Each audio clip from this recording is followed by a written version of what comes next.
Olá, muito bom dia. A partir de agora começamos a apresentar aqui pela sua TV Assembleia, canal 9.2, Rádio Assembleia na frequência 96.9, o seu programa Diário da Manhã, desta manhã de terça-feira, dia 30 de junho, dia de São Marçal, dia de festa. Eu, Henrique Pereira, estou aqui mais uma vez. Você pensou que a gente já está de folga, né? Mas não, nós estamos aqui mais uma vez levando toda a nossa programação, o Diário da Manhã. É festa lá no bairro do João Paulo, na Avenida São Marçal, onde nossa reportagem vai estar lá presente também, acompanhando a movimentação da população. Acompanhamos ontem, dia de São Pedro, dia 29, lá no Largo de São Pedro, mas hoje nós estamos aqui mais uma vez apresentando o seu programa Diário da Manhã, levando todas as informações para você, amigo ouvinte da TV Assembleia, canal 9.2 e Rádio Assembleia na frequência 96.9. E já está aqui conosco a educadora parental Ene Tomé. Ela já está aqui e o assunto é muito interessante, um assunto muito legal, que são os temas contemporâneos da família. Doutora Ene, a professora, né? Me permita falar desse jeito. Bom dia. É um assunto do dia a dia de hoje, os desafios, né, contemporâneos da família. Bom dia, Bom prazer recebê-la dia. aqui na TV Assembleia. Bom dia, o prazer é todo meu. E eu queria começar convidando as pessoas a entender o que é os desafios contemporâneos, se não aquilo que a gente está vivendo todo dia nas nossas casas. As notícias que você está relatando aqui, é como se nas últimas décadas a gente estivesse vivendo um peso de uma geração. Então, a gente vai pensar o quanto nos últimos 20 ou 30 anos mudaram as relações de trabalho, mudaram os papéis dentro da família, mudaram a forma de aprender, de brincar, de se relacionar das crianças e dos adolescentes, a forma como os lares estão sendo chefiados. Hoje a gente já tem uma mudança e o último estudo que a gente tem acesso do FGV, a gente já tem 51,7% dos lares no Brasil sendo chefiados por mulheres. Então, se a gente pensa na velocidade dessas transformações, a nossa geração que é responsável pela parentalidade, pela educação, pelo cuidado, pela elaboração de políticas públicas, é uma geração que está se sentindo perdida. E aí a gente tem os dados, a gente tem a realidade, a gente tem os impactos, que todo dia a gente se assusta. A gente se assusta com, por exemplo, saiu na Veja Saúde, um aumento aí de 500%, 500%. É uma coisa assim, você como jornalista, É imagina assustador. você noticiando, nossa, um aumento de 500% nos últimos anos do adoecimento de saúde mental dos adolescentes, né? A gente nunca viu e se questiona o aumento do diagnóstico comportamental, o aumento do feminicídio, o que é essa machosfera, está tudo interligado. É uma grande crise de cuidado. O que está acontecendo, então, em termos da família e o que pode ser feito para que a família hoje consiga se reorganizar? Ah, eu adorei essa pergunta, porque a crise não é uma existência da família, mas é que a transformação dessa família, ela acontece e está acontecendo de uma forma muito maior do que as instituições estão dando conta de abarcar. A gente, por exemplo, eu vou falar aqui do perfil de educação, saúde, assistência social e direito. Instituições, as instituições, elas demandam um tempo para ajustar, para entender e para responder, né? Porque também a sociedade ela vive essas transformações. Se hoje você pegar, a gente tem mulheres que historicamente o papel do cuidado é atribuído ao feminino, né? Então essa mulher hoje ela está na autonomia, estudando mais, trabalhando mais. Hoje ela é a provedora dos lares brasileiros. Hoje a configuração familiar no Brasil é eminentemente liderada por mulheres, um dado que muda muito rápido. Se eu não me engano, de 2021, 22 para 2025, 24, que foi o último censo. Você tem uma saída de 49% para 51%, né? Então, um dado que você pensa, nossa, e aí você faz um recorte. Então, que transformações são essas? Você não tem. Antigamente, as crianças podiam brincar livremente na rua, as crianças conseguiam viver. Nós também, em comunidade, uma cidade mais horizontal, que tinha uma vizinhança, uma família expandida, você estava se olhando, se comunicando, se relacionando, as crianças e adolescentes aprendendo através de uma observação. Como é que acontece a convivência? Hoje a gente tem o impacto de uma transformação acelerada, uma presença maciça da inteligência artificial dentro de casa. Essas crianças e adolescentes, elas sofrem influência que antes eram das famílias, da escola, de uma igreja, de uma família, da família correlata, da família expandida, para uma influência do algoritmo, para uma influência que nem sempre é positiva. Então, hoje as famílias estão sendo pressionadas a dar conta de promover a questão financeira, promover um acompanhamento da vida escolar, promover uma disponibilidade de lidar com as suas demandas e tudo sendo transferido para essa esfera individual. É como se a gente tivesse aumentado e ampliado a sobrecarga. E se eu te conto que hoje as chefes de família, majoritariamente no Brasil, as configurações de família não é mais papai, mamãe, filhos, avós, tios, a gente tem hoje mulheres e crianças de uma forma muito mais isolada. Você vai ver que essa crise de cuidado, ela pressiona essa mulher, pressiona essa criança, pressiona esse jovem. Quem é que está lidando essa rede de apoio? Quais são as redes de apoio que a gente tem, que a gente precisa conversar, precisa entender? Quais são os mecanismos institucionais? Então, você vê que é uma discussão que amplia, ela é correlata, ela passa por uma assistência, que recentemente a gente viu o Brasil parando para discutir a licença paternidade.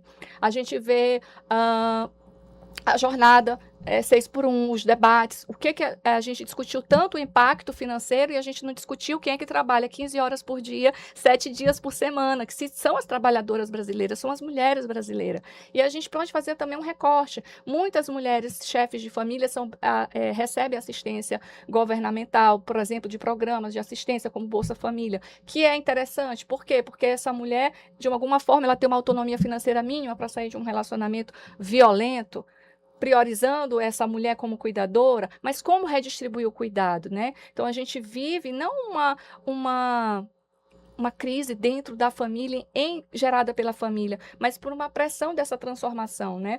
Hoje, esse é o grande desafio que se coloca. A gente fazer esse casamento entre o que os estudos de saúde estão trazendo? De onde está vindo esse adoecimento de saúde mental? De onde está vindo esse aumento de feminicídio? De onde está vindo essa machosfera, esses red pill que estão educando esses jovens, esses adolescentes? De onde está vindo essa sobrecarga materna? Por que essa licença paternidade agora? Por como que isso dialoga, inclusive dentro das políticas públicas, dentro do nosso savoir-faire, né? Daquilo que a gente faz dentro da nossa profissão. Então, esse tema é muito importante, que a gente tem que conversar, a gente tem que debater, tem que nomear, tem que falar, senão as pessoas nem conseguem dar nome. Uma mulher, às vezes, nem sabe que ela está sobrecarregada, ela só está absorvendo. Não, mulher é assim mesmo, mulher guerreira, cansada, mas chegamos a um ponto que está explodindo. Explodindo aí na saúde, explodindo na segurança pública, na assistência. A senhora fala em conversar, nós estamos conversando com a professora Aine Tomé, ela é educadora parental, está aqui conosco, pesquisadora. Professora, mas a senhora fala em conversar, dialogar. Vai conversar e dialogar com quem? A quem deve se buscar? Olha, essa plataforma é muito importante, porque você está conversando com todo o Maranhão. E aqui os seus ouvintes, a população precisa nomear e entender essas violências. Mas quem é que vai ajudar a nomear e entender essas microviolências e essa crise do cuidado? Porque é muito fácil você culpabilizar, dar um remédio, cortar o celular. Mas quais são as outras opções para essa mulher que está num transporte público, 2 horas por dia, trabalha 8 horas, chega em casa, tem que fazer jantar, acompanhar a escola, dar conta?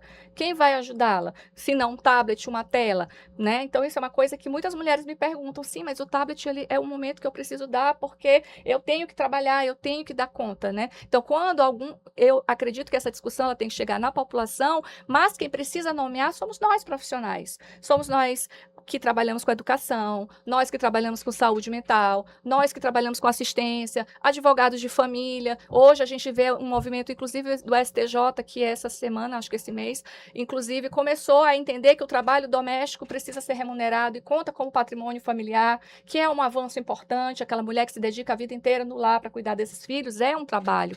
O cuidado precisa ser entendido como trabalho. E quem é que vai dar o nome, senão nós, profissionais, né? A gente também precisa aprender a ter essa leitura crítica.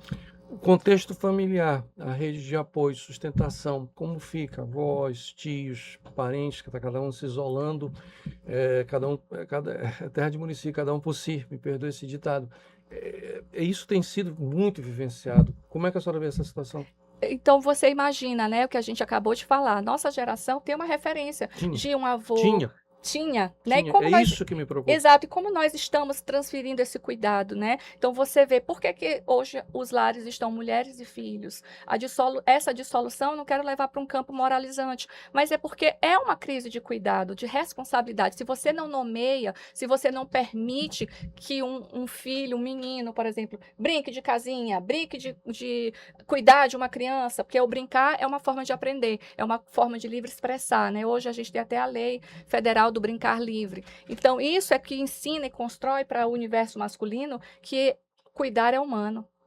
Todo mundo precisa de cuidado. A gente não a gente precisa mudar essa cultura de que não tem que crescer para ser independente. Nós não somos independentes, nós somos autônomos. E a gente pode pegar um livro, best-seller, do Rutger Bregman, A Breve História da Humanidade, né? Ele faz uma revisão antropológica das civilizações primárias, da história da humanidade. Então, o que que ele conclui? A gente chegou aqui, porque a gente precisa um do outro. A gente não venceu pela competição nem pela dominação, a gente venceu pela cooperação. Em algum momento da história a gente vai perdendo isso, mas olha onde nós estamos chegando, o auge da tecnologia e a crise do cuidado, a crise da saúde mental, né? As mulheres fizeram o movimento de ir para o mercado de trabalho, está na hora de convidar os homens para fazer o papel de cuidadores também, de suporte, né? Hoje a gente tem os países mais desenvolvidos como referência, em que, por exemplo, claro que a gente tem as especificações históricas, cada realidade é uma, né? Sem correr o risco aqui de ser generalista ou essencialista, mas se a gente pensar, por exemplo, Suécia, Dinamarca, por que esses países atingem um baixo nível de desigualdade de gênero, de violência, de saúde mental, né? Então você vê homens inseridos na licença paternidade estendida, que pode ser cedida inclusive para uma avó, para um parente. Então, hoje as mulheres, a taxa de natalidade no mundo está caindo. E esse é um reflexo, não é à toa. A população está envelhecendo e quem vai ser o futuro contribuinte, quem vai ser o futuro trabalhador, quem vai ser o futuro trabalhador, contribuinte, eleitor, quem é que vai pagar a conta? Se a mulher não tem condição de cuidar. Cadê as redes de apoio, né? Esse é um problema que tem que ser nomeado e a gente precisa começar a trabalhar em políticas públicas para solucionar. Porque, como você disse, quem vai cuidar dos idosos? Quem está cuidando das crianças? Mas essa mulher está falhando, essa criança, esse adolescente está adoecendo, está adoecido. Né? Hoje a gente tem uma outra pesquisa do IBGE que 43% das meninas não têm sentido na própria vida, adolescentes, meninas entre 15 e 19 anos. Outras sentiram vontade de se machucar sem dizer necessariamente o motivo. Então, a gente vive uma crise da futura geração, né? E nós que estamos responsáveis por essa política de cuidado, temos que nomear. Cuidado é trabalho não pode ser invisível. Cabe ao Estado? Ao Estado, sim, liderar, porque num país continental como o nosso, ações pontuais, tem uma transformação? Tem. Claro, toda e qualquer iniciativa, uma escola que, geralmente a iniciativa privada que já está abraçando práticas mais positivas, colaborativas, cooperativas, mas cabe ao Estado. Hoje a gente está discutindo, né, agora o Plano Nacional de Estado da Primeira Infância, a gente já tem a Lei da Parentalidade Positiva, o Maranhão tem desde 2019 o Plano Estadual da Primeira Infância, mas está faltando essa discussão, ela se entrelaçar, porque ela é muito fragmentada. É uma ação aqui na Secretaria de Educação, uma ação aqui na assistência, está faltando uma política que una, né? É interessante agora que a gente está no momento de eleição, a gente cobrar dos nossos deputados, do nosso próprio futuro governador, que lidere uma política de cuidado. A gente tem o Plano Nacional de Cuidados também, que é muito recente, eu acho que é 2021, se não me engano. Então, vamos executar o que já existe, nós temos boa legislação, mas ela carece um pouquinho dessa correlação, da gente casar as multidisciplinas. Não dá para deixar só lá na educação da primeira infância, se eu não tenho uma base de assistência, se eu não tenho uma base na segurança pública, se eu não dialogo com os setores para a gente discutir isso como uma política estruturante. Eu tenho uma preocupação, nós estamos conversando com a professora Aine Tomé, que é o chamado isolamento. Cada um tá vivendo e está vencendo o seu caminho. É como se literalmente eu estou na guerra e eu estou com minha arma aqui e eu vou para a guerra, cada um por si, Deus por todos, e vamos para a guerra, porque é uma sensação terrível que eu estou vendo diante da sociedade. Tá havendo uma dissociação, cada um está seguindo seu caminho, cada um está pegando seu rifle, cada um está botando sua mochila, vamos para a guerra. E eu não consigo, me perdoe, a senhora é até autora de um best-seller do Amazon, visualizar nesse exato momento. É bom porque a senhora está levantando a bandeira justamente para isso, mas eu não estou conseguindo visualizar hoje, o cenário para mim é muito preocupante, de um retorno. Pelo contrário, eu estou vendo uma quebra muito grande e de isolamento. Olha, e tu não estás errado, porque hoje a gente só se preocupa... Eu sou leigo, tá? Me perdoe, Claro. eu sou leigo, mas como leigo, como jornalista, como profissional, eu vejo isso. Mas é isso que nós estamos, assim, carentes de ter, talvez, profissionais, políticas públicas Exato. que consigam dar Bandeiras conta, para serem que dar levantadas. dar conta da complexidade do que a gente está vivendo, porque é uma transformação de muito pouco tempo para tudo que a gente está atravessando. Se você pensar dos anos 2000 para cá, a gente tinha o Nós estamos falando de um startup. quartel de séculos, Nós 25 temos, anos e mas é muito rápido em muito termos de rápido, muito mudança de pouco. mentalidade, de transformações objetivas materiais. A gente sai do startup para a inteligência artificial, né? A gente sai de uma internet de escada para algo que é assim, né? Para os robôs, para a inteligência, para a IA. Então, que hoje, o que são essas transformações objetivas? A perda de laço comunitário. A gente tinha uma Ninguém sabe sociedade mais quem é vizinho. horizontal. Hoje a gente está verticalizado, você não sabe nem quem é que mora do seu lado. Nós estamos entrecortados pelo algoritmo. O algoritmo dita aquilo que a gente vai consumir, assistir. E a gente tem estudos e sabe que não é à toa que estão se legislando para controlar aí a questão das redes sociais, porque elas sabem o mal que elas fazem, né? Principalmente para a geração que está sendo formada, crianças e adolescentes. Então, você precisa pensar como a gente está falando justamente por isso, porque essas transformações de ruptura dos laços, a gente também perde a convivência. Se nós vencemos a selva enquanto seres humanos pela cooperação, foi por causa disso, do olho no olho, do toque, licença, Não, pelo amor de do Deus. abraço, do sorriso, da comunicação. Hoje é tudo tão rápido, não é à toa que na pandemia você vê aí como explodiu, porque uma simples máscara que impedia um sorriso, que impedia um abraço, que impedia um toque, um contato, um carinho. Essa ruptura que a gente está conectado, na verdade, ela está promovendo desconexão.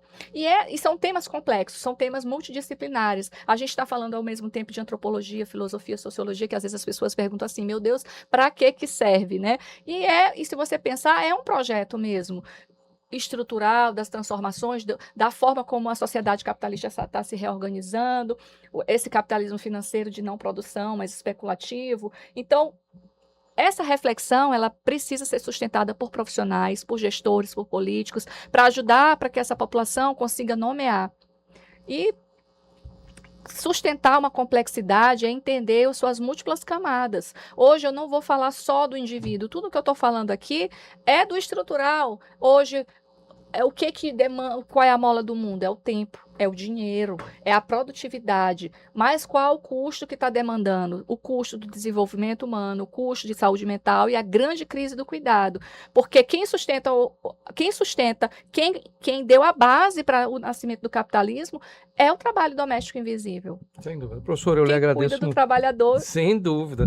Professor, eu lhe agradeço muito. Plano feriado, dia 30 de junho, a senhora está aqui em dia de São Marçal, debatendo, colocando realmente a cara para mostrar para a sociedade que nós precisamos refletir. Obrigado, meu professor. Eu que agradeço e eu queria aproveitar para Por favor, fazer suas convite. No dia 7 de julho eu vou estar em uma imersão com profissionais para a gente discutir as raízes do Ótimo. cuidado, que é justamente um encontro, vai ser digital, vocês podem entrar na minha rede, N Tomé, 2 N's, Tomé, Thome, e ter todas as informações, porque lá eu pensei justamente nesses 21 anos de trabalho com educação e políticas públicas, entendendo que profissionais da psicologia, da pediatria, da assistência, do direito, educadores em geral que trabalham com a parentalidade, gestores que atuam com cuidado, para a gente entender, dar nome e começar a complexificar essas transformações que a gente está vivendo. Obrigada.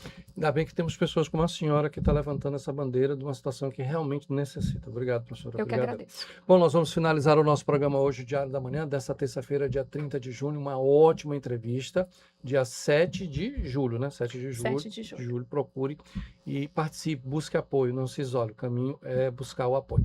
Nós vamos finalizar prometendo que amanhã nós estaremos de volta para mais uma edição do seu Diário da Manhã. Fiquem com Deus, um beijo, abraço. Tchau, Brasil.